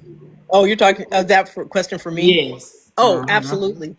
Hormone replacement is the hormone. Every cell in our body has estrogen receptors. And so when we lose that estrogen, every single cell in our body is affected. So whether you feel it or not, you are being affected, particularly bone. Our bone, our heart, our brain, those are the main ones that tend to people tend to talk about the most and they feel the most. But, the aches and pains of menopause, we talk about one of the symptoms, aches, joint ache, bone achiness, fatigue, lack of sleep. There's just so many symptoms that there's no way you don't have symptoms. You just don't recognize them for what they are. Someone asked Dr. Toomer, where should they go to start HRT? Their PCP or endo or OBGYN? Start with your primary care doctor. Of course, I'm biased because I am a family physician, but start there. And then if they don't feel comfortable or they tell you you don't need them, you ask them to then refer you to a gynecologist or see your gynecologist next. Endocrinologists, unfortunately, some are they're not HRT specialists. They should be, but not all of them are. The who I find to be actually the best when it comes to hormonal therapy are urologists who have a background in sexual health. UroGYN. UroGYN. And if you see, or even, UroGYNs or just urologists, there is a doctor, and I'm just going to give her a shout out because she is the reason the FDA changed the black box label on vaginal estrogen. She's one of the doctors. And she's an amazing person. I actually know her, and in person, we know each other, and she's amazing. But her name is Dr. Rachel Rubin. She's on Instagram as her primary place, but she's also on YouTube. I don't think she's on TikTok much. Okay. She is one of the leading voices in all of this. I have learned so much from her. A lot of what I'm telling you is because I learned it from her. And she's just good. So I just want to give her that shout out because she is she has saved so many lives with what she's done. Because, it is a life or death thing. We talk about hormones like it's just an inconvenience and it just bothersome. But later in life, urinary tract infections, it's called genitourinary syndrome of menopause, is deadly. And basically what it is that because of the thinning of our vagina, it's easier to get bladder infections. When you have bladder infections and you've lost the feeling, then it ends up as a kidney infection. And once it's in your kidneys, it gets into your blood. Once it's in your blood, it's sepsis and you die. So it's, urinary tract infection, bladder infections are not as benign as people tend to think they are. But the thinning of our vaginal lining tends to lend itself to that. And that's why vaginal estrogen is still is important, even if you don't take systemic. Okay. Like if you don't take pills and you don't take patches, you still should be using vaginal. I'm gonna get that tomorrow. And I'm trying to figure out. So what exactly? So is the vaginal like is it like the pellets as well, or is that like something else, like a cream? There's pills and there's creams. And there's different ones. There's DHEA, which gets broken down into like progesterone and other things. And then there's estrogen as well. But it's local, and oral estrogen doesn't always protect the vaginal lining. Sometimes you need to have and it doesn't get into the bloodstream. It just stays there, but it affects the cells of that area. And if your partners are like, oh, I don't want to get estrogen in me, it's not going to go into them either. Okay. That's good. I'm just adding to my notes here. So when I go back and I say, well, Dr. Toomer said, like my mom said. Y'all gonna have folks coming after me. Like, what did she know? Dr. Toomer, is the cream a daily cream or just when you are feeling good about things? Don't quote me on that. I think it is, but don't quote me because, they're always coming up with new iterations of medications. And sometimes it's like you start with, twice every single day and then you go to twice a week. And then, so I don't quote me, but it's effective. That I do know. Although I don't use the cream, I use the tablets that just kind of break down, mainly because, the creams can be messy a little bit, and I just prefer not to deal with it. Now I know I've heard, and I don't know if Shannon or Carolee, I know you said that you've been on a HRT before. Do you think, along with the GLP-1, because I have heard a lot of people in the comments to say that their menopause symptoms have kind of, dissipated with taking a GLP-1, do you think there's anything else that's out there that is, that people are seeing or that people are experiencing and saying, you know what, this is something that has really helped me as well? I really think the GLP-1 calmed down the perimenopause symptoms, the hot flashes, the painful, dry vagina. I think it really calmed them down. I don't know what others are experiencing, but for me anyways, it was a blessing. I think it helped with the hot flashes, but kind of not, and the night sweats. I definitely think my night sweats have decreased since switching to MJ. I still had them on Ozempic, but I think switching to MJ. But I like listening to Dr. Toomer. I'm listening. Changed my mind. I'm gonna have a talk with my OBGYN when I go, and because it's been 18, so 25. What are we talking about? 7 years. And hopefully I haven't done much damage to my vaginal No, you're wall. young, so you can, as long as the earlier you start, the more protective it is.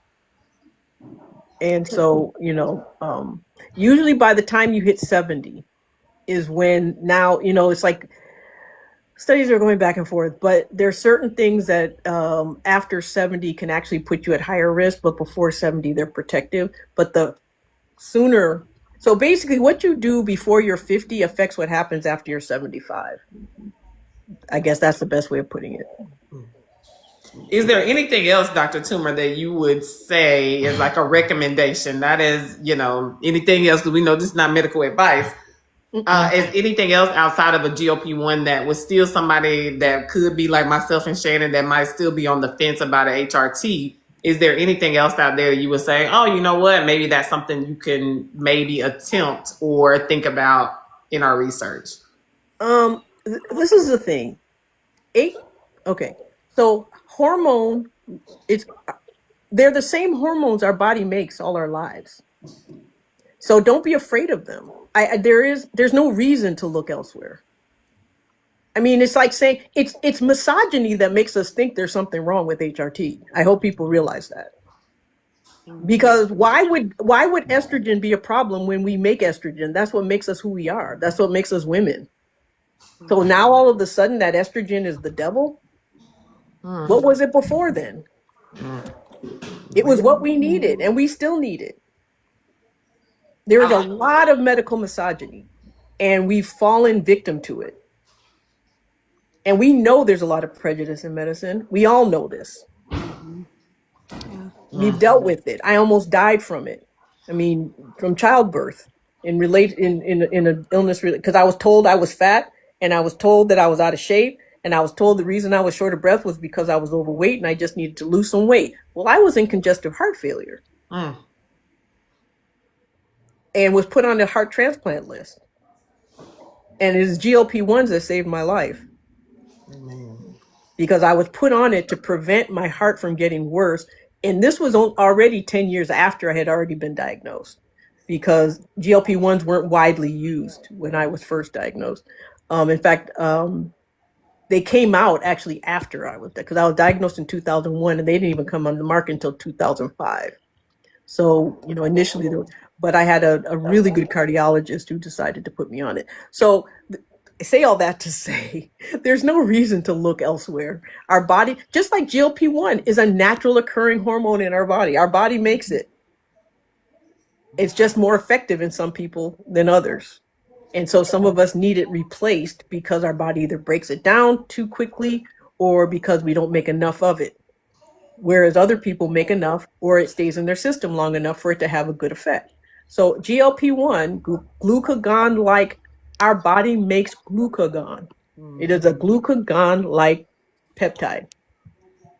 Glucagon is a natural occurring hormone that our body already makes.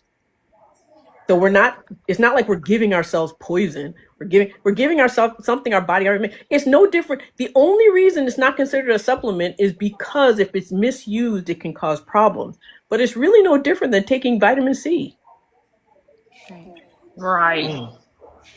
In fact, Look, it's so better Dr. than taking Toomer. vitamin C because our body doesn't even make vitamin C. It actually makes glucagon, does not make. So, people who take supplements who won't take the GLP-1 or who take supplements and won't take hormones don't understand the science. And that's not a problem because we're not taught the science. So it's not their fault. That's good. So, Dr. Toomer, I know we have some people that are just joining us because I saw a few questions about, starting the conversation. And I know that was something that was huge for me in just, getting to a place where now I feel comfortable because now I'm having to talk about some things that I never talked to my OBGYN about before, even though she done seen everything down there. And I still get nervous sometimes. We all do. So, like, how do we, how does really someone go in there, especially maybe if they are in their 30s like me and they start saying, feeling like something just isn't right? Like, how do we start that conversation? What you can do now, this is where your script. research, pardon? Write it down on a script. Yeah. That's the biggest thing, is have it in front of you. Even if you don't read it, just have it in front of you. That's a good The other one. thing is when people say they did their research, actually print it out, because the doctors, one thing doctors will do, if you show them the evidence, they will believe it. If it's a peer-reviewed article, it's a peer-reviewed research study, they can't deny it. And so that's helpful. Most doctors who are curious, most doctors who care about their patients will be willing to take that, read it, and learn from it, and then change what they do. It's the reason we have continuing medical education. We are constantly learning new things. And so, and as long as your doctor's not hostile about it, like if they're dismissive about any of it, you don't really need that. This is not, find a new doctor. No doctor should be that way about any complaint. If no one sits and listens, I don't take insurance anymore because I like spending an hour with my patients. Unfortunately, most doctors don't have that luxury. But what it does, though, it gives you a chance to sit and look someone in the eye when you're talking to them. If someone's just checking off things, which unfortunately the medical system now has kind of made it that way, where you have to check boxes. We don't even write anymore. We check boxes. And so what that means is that the algorithms and the protocols may not fit. And so we haven't learned deductive reasoning and the way of looking at all the different systems and, symptoms and pulling them together into a diagnosis. It's an art. It's a lost art, unfortunately. So what you do is you just pull up the articles and give it to them. That's the one thing you can do. Because that's doctor speak. They understand that language. I know how Shannon and I always talk about this anytime that I listen to her, and she says, "Well, let me go to my book." And when she says, "I gotta pull this out," and this is what happened, someone ask a question, and they say, "Well, let me look back at the date." And I feel like that's an important part.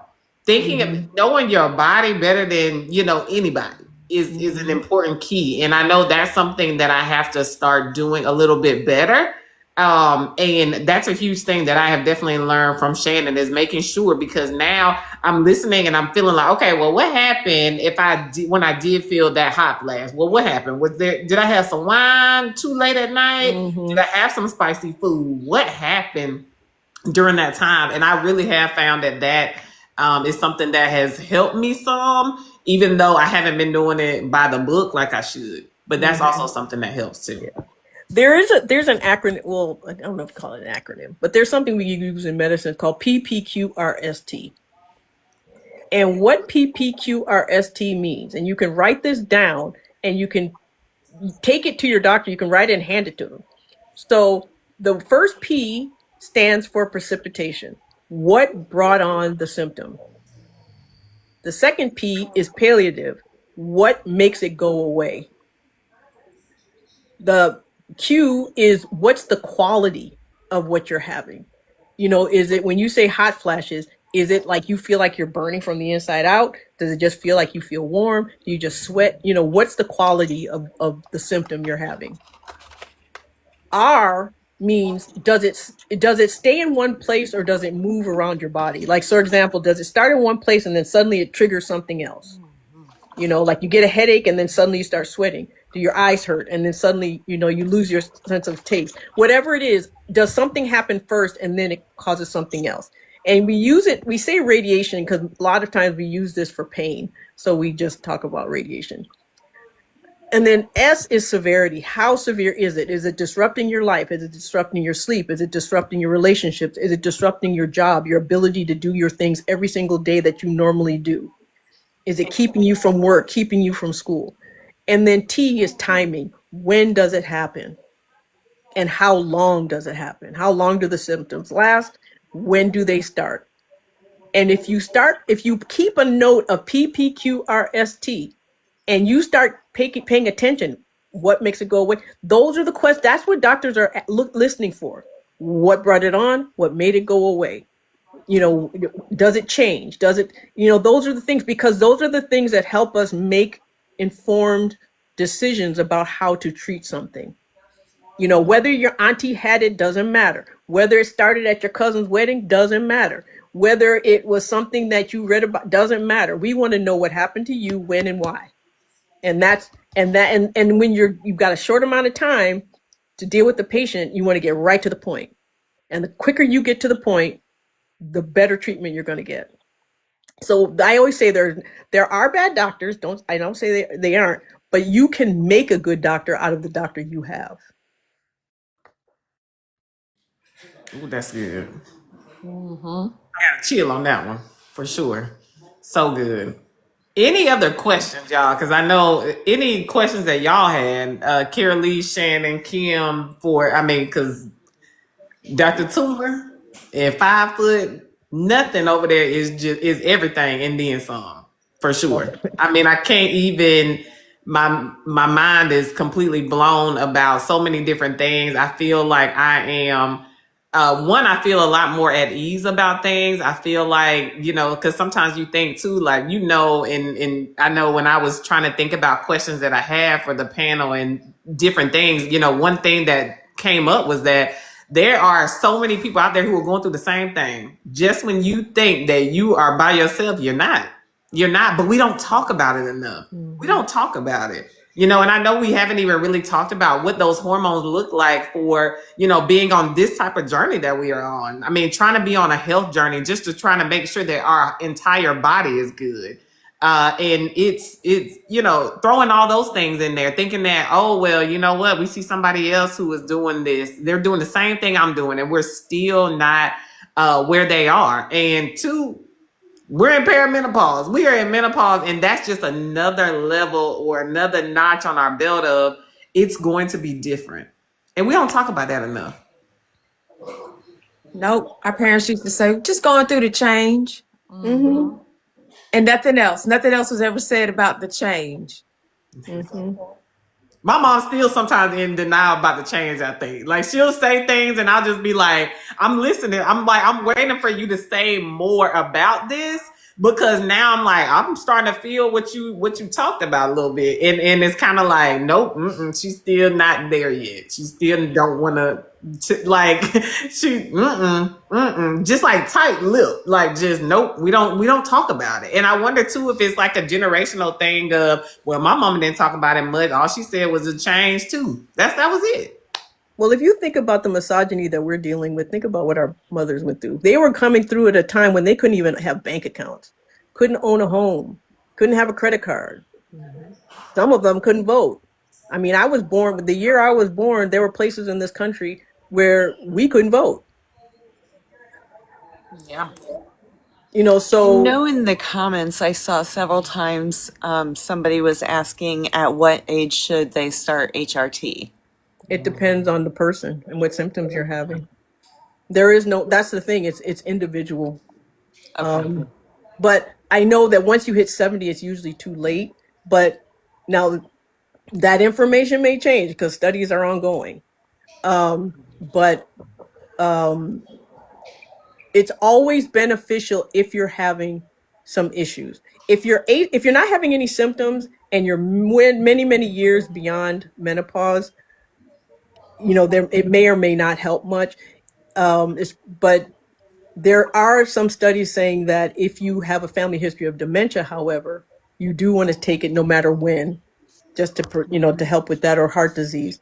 But again, that is unfortunately part of the misogyny of medicine, is that a lot of our medicine, a lot of our health, women's health, has not been studied well. Mm-hmm. And I And think that's so, a huge thing. Going back to what Carol Lee said earlier, and if you missed it, she talked about her story of when she was, there was 23, 30 something years ago when you said you were 23, right, Carol Yeah. Lee? Yeah. yeah. We just don't. Age is nothing but a number. We don't Mm-hmm. know what our body is doing at any given moment. We just got to figure it out at that moment. So you can't just go off of, well, you know what, I haven't really, because I know when I listened to that Oprah story, and that when they said 35. And I mean, I was really, I was, gosh, 37 at that time. And I was just like, well, wait a minute now. So, okay, the wheel started turning a little bit. I didn't really have anything really going on at that time too much. But then it kind of just really hit me, like, because I'm like, well, no, I'm not. Look, I haven't even hit 40 yet. I'm good. I am good to go. That is not me. That is not me.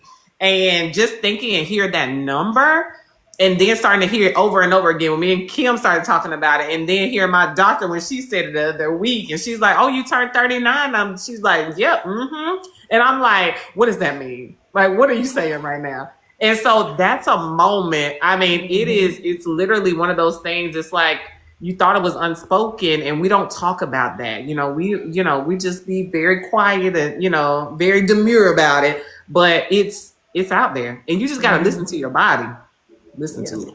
I just think a lot of women, some younger women, don't think they're ever going to go through it. And like Dr. Toomer said, that's one thing we all, no matter what our back, we're going to go through. We're going to go through the pause. And then a lot of women that are older are ashamed of talking about being in menopause. I'm going to discuss it because of the fact that it's a part of who I am for now. Maybe I'll grow out of it, but it's eye-opening because a lot of symptoms that I had or experiencing hot flashes, like I used to be ashamed at work. Like I would have to leave work to come home to change. And I used to be embarrassed. But then you have women that like, yeah, that happens to me, all the time until I got it under control. And I was like, okay, because I didn't want these people looking at me like I was really crazy. I mean, soaking wet. Waking up, insomnia, waking up, hot flashes. Like Shannon triggers. My triggers is some coffee. My trigger is coffee. I will stop it one day. But my trigger is caffeine. My trigger is chocolate. So you have to know your body and what works for you, but talking open about it and bringing awareness brings more education, because I've been educated on this, even being a medical assistant. Like Dr. Toomer just dropped gems that I have never heard of. Most definitely. Well, I mean, I'm also 60 years old. I'm 10 years postmenopausal. I've been in medicine 30 years. So, there is something to be said about years of experience. I did. Now, had you met me 30 years ago, I wouldn't have known any of this. Even 20 years ago, 10 years ago. I mean, there's a lot of what I've learned. And since then, I mean, that's the beauty of our bodies. We learn things all the time. You wanted a doctor who's fascinated by the human body, though. I mean, it is a magical thing. But yes, we should listen to our body. Yes, we should know our patterns. Yes, we should know these things. But at the same time, what we know works are the things we've studied, and we know they work. And so when there's nothing more frustrating than someone coming to me saying all their symptoms, I tell them exactly how it's to fix it, well, that's not how my body works. I'm like, if you knew how your body worked, you wouldn't have come talking to me in the first place. Hello. So my thing is, you still have to trust at a certain point that the people you are asking know the answer. Amen. That's good right there. So when I think about last words, what is something that you want everybody in the chat today to take away from this live? Carolee, you want to go first? I hope the thing that they take away from this live is that everybody's different and that it's okay to ask questions and give yourself grace when it comes to this. My situation, 30 years ago, it was tough for me to go to the doctor and say that I was having painful sex and then to be accused of, they didn't accuse me of STDs, but when they're like, we're testing for STDs, I felt accused. And to go back several times, and that was always the answer for them. It was very frustrating and it was very hurtful. And I hope that everybody still comes forward, no matter what they're being tested for, and just sticks to their guns and still says, I have something going on and I need it fixed. And eventually they will find their answers. Mm-hmm. That's good. Thank you. Shannon.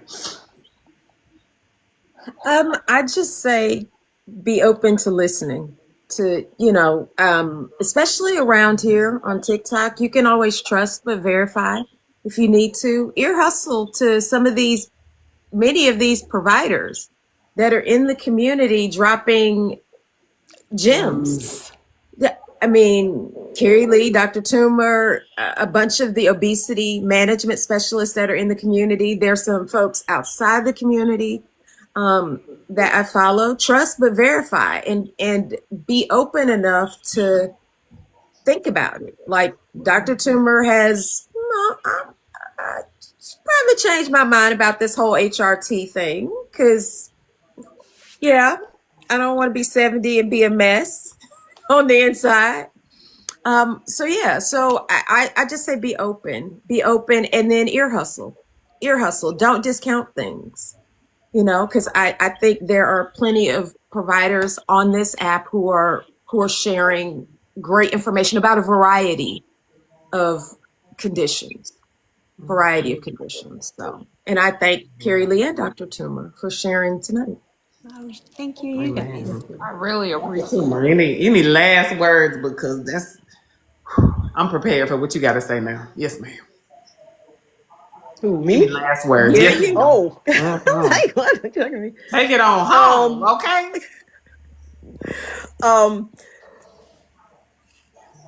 There are things that are unique to each of us, and there are many things that are not, that are just common, and they're just facts. And the fact is we have hormone receptors on every single cell of our body, that our body makes hormones. We don't have to be afraid of them. But it's also very important that you work with people who know what they're doing. And I guess but how do you know if someone knows what they're doing? And the main thing is they listen, which is first, but they tell you what is, what isn't, and what could be, and what couldn't be. And there are still going to be some standards of what we do first. So yes, it is absolutely shameful that you got repeatedly checked for STDs. Now, I should say once is enough, but that is the first step. If someone says they're having painful sex, that's the first thing a doctor is going to do, is to make sure there's not an infection first. The easiest thing to check for. Just the same as if someone says they're having issues of any kind, there are certain first steps that every single doctor is going to do. It doesn't mean they're not listening. It doesn't mean they don't care. It just means that there are certain standards we have to abide by. There are certain steps that we've been told we have to take before we can go off and use our deductive reasoning and use what I call the art of medicine to figure out what's happening, because you have to eliminate the common things before you can go after the uncommon things. And so, if the doctor says this is what I'm doing, it's not because they're not listening, it's just because insurance almost dictates what we have to do sometimes. The other thing is that when I lost my train of thought, sorry. There is something oh gosh, I completely lost my train of thought. Oh well. We needed that thought too. I know it was. Well, it's just that there's I guess if I repeat what I was saying before, but there's certain things that we do that we have to do first. Oh, that was what it was. If you doctor hop, you will end up doing the first step over and over and over and over again, because we are drilled into us. Do this first, then if it's not that, then do this. If you want to know how doctors work, look at flow charts. Start here. Is it yes? Go to the next one. Is it no? You go here. Do this. Is it yes? You go there. If it's no, you go there. If you keep going to different doctors, they're going to keep starting from this point. And they're never going to get to the next point, because they're always going to start, no matter what other doctors have done, they're always going to ask the same question first. Right. That was the point. That's a good one. I feel like that goes right along with what you said from before, is that you can make your doctor a good doctor. Mm-hmm. I wrote that down. Oh, my patients! I'm a better doctor because of my patients, not because of me. I feel like this live has definitely left me speechless on a lot of things. It has left me in my feelings on a lot of things. It has definitely left me emotional on a lot of things. It's left me I felt all the emotions today, all of them in more ways than one. I appreciate each of you. This has been amazing. Kim, any last words? Thank you for letting me join.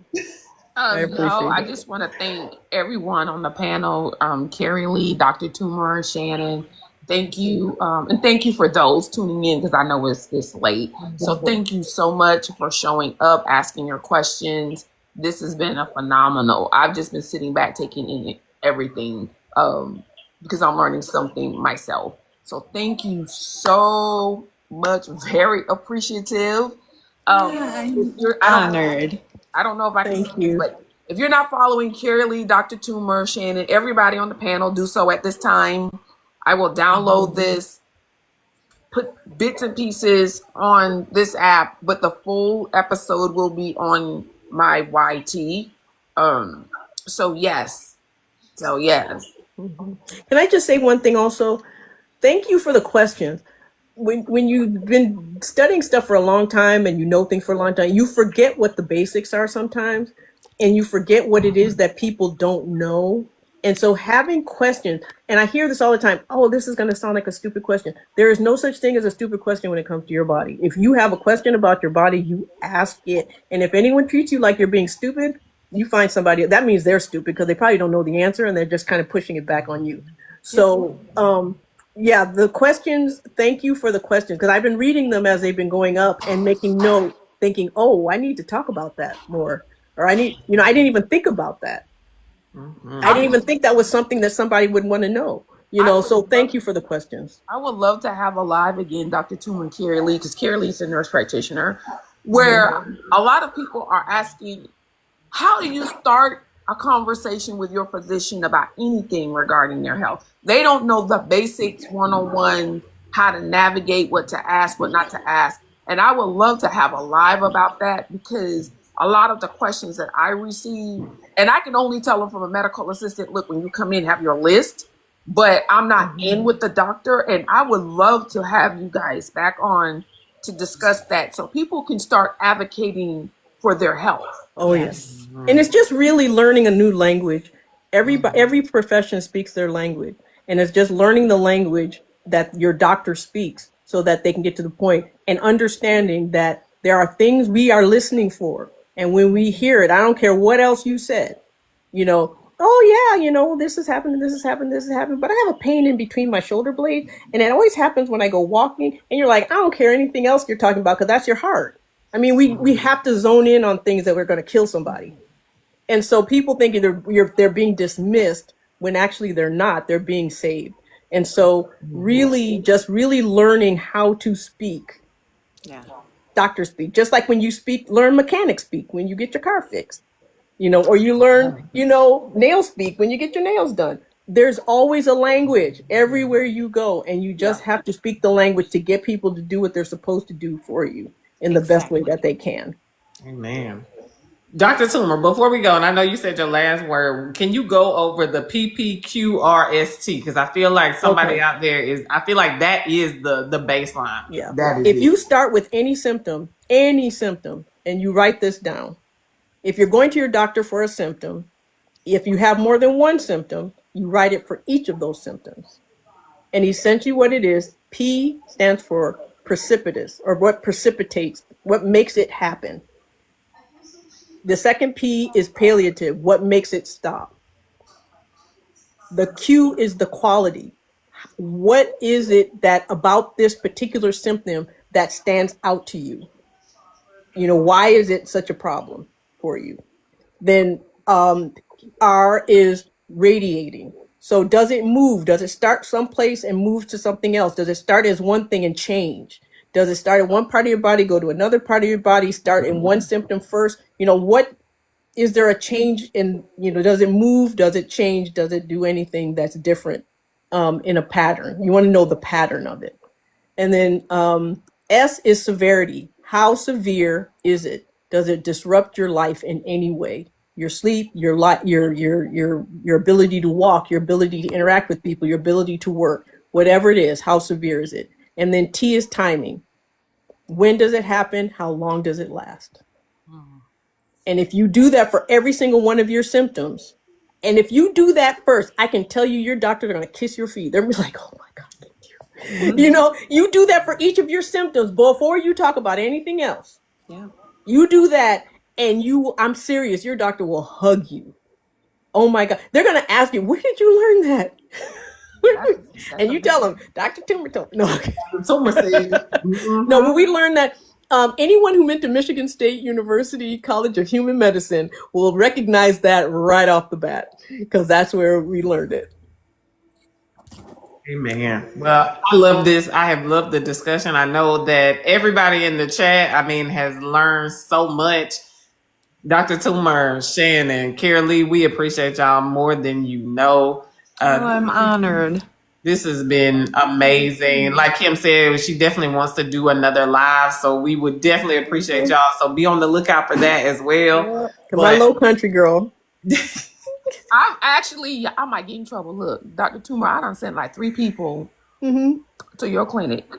That's all right. Yeah. Although I'm virtual, so now I'm virtual. So well, I'm based in South Carolina, and I've had patients who I'll message you, but in a long okay. No, but 843. That's my husband's home. That's low country. Yeah, that's where I'm. That 843 is the reason I live in South Carolina. I'm from Michigan, but that's the reason I'm here. Come on, that's where I practiced first in Hardyville. Oh yeah. But I'll reach out because those that want access to medications, if they don't want to go other routes, I do give them Dr. Toomer's information. Okay, yeah. I mean, the thing is, you always meet people where they are. Yeah. Yeah. Please don't forget she has a telehealth practice, y'a. It's 100%, and I'm licensed in other states as well. But I do have other doctors. I have a list of doctors that cover the whole of the United States for GLP-1s primarily, but also for hormones. Yeah, I'm gonna see her about them hormones. So, all right. HRT is on my list. I've added it to the top. It's bringing it to the top now. Thank you. I need to go pack. I'm traveling tomorrow and I haven't packed yet. Oh, safe travels. Safe travels for sure. Thank you for having me. I appreciate it. I hope I didn't talk too much. And thank you for letting me spot on. Get on my soapboxes, because I do have a lot of soapboxes. Love you guys. You can live on that. You can live on that soapbox for sure. Yeah. We appreciate y'all. I hope that y'all have a phenomenal week. I know. Look, tomorrow's Monday, y'all. We are doing it. All right. I appreciate y'all. Thank y'all again. All right. Good night. Have a great one. Night, all. Bye, y'all. Bye, everybody.